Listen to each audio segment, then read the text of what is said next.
Inventé au début du 19e siècle, le tournevis est devenu un outil indispensable à tous les bricoleurs. De nos jours, il en existe de nombreuses variétés pour convenir à toutes les situations ainsi qu'à toutes les sortes de vis. L'invention du tournevis fut définitivement un point tournant.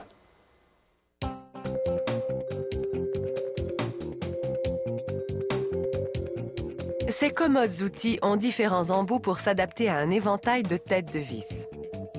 Ne vous reste donc à appliquer l'effort de serrage approprié et voilà.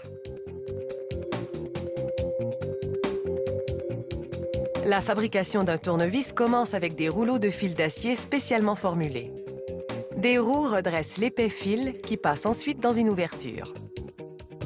De l'autre côté, une machine va d'avant en arrière, tandis qu'elle coupe le fil à la longueur voulue et le force à travers 4 filières. La première réduit le fil au diamètre voulu.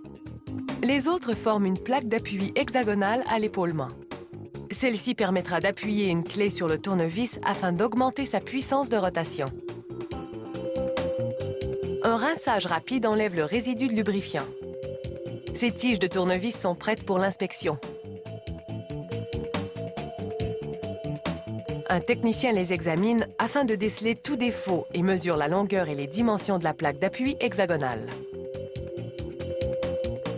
Lorsqu'il a confirmé que toutes les spécifications sont respectées, les tiges vont dans une machine qui transformera leur extrémité en une pointe à lame plate.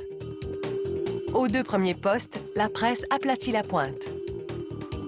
Au 3e, l'excédent est coupé et le numéro de pièce est estampé.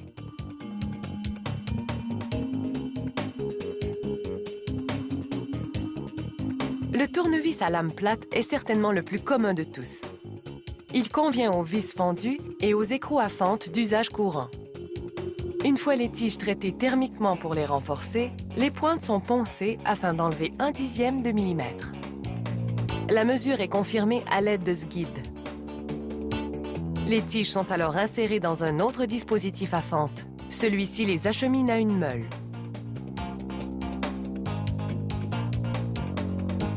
Cette meule leur donne leur dimension finale. Visuellement, le changement est subtil, mais ce peaufinage fera une grande différence pour le rendement du tournevis. Les tiges tournoient maintenant dans une machine qui envoie un abrasif doux sur les pointes. La surface est ainsi texturée pour permettre au tournevis de vraiment retenir la tête de vis. L'embout texturé est celui de droite. À un autre poste, un autre genre de tournevis prend forme. C'est un Phillips.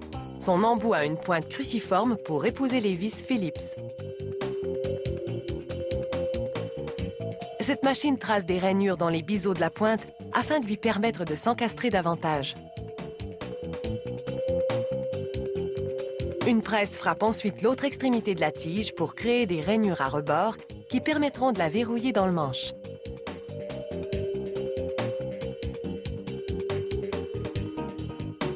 Ce distributeur vibrant frotte les tiges les unes contre les autres afin d'éliminer tout résidu.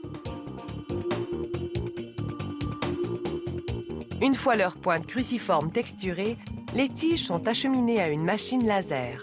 Celle-ci grave des numéros de pièces sur des manches en polyuréthane. Un ouvrier réunit maintenant les manches et les tiges, puis les place dans un dispositif qui applique une force mécanique pour insérer solidement la tige dans le manche.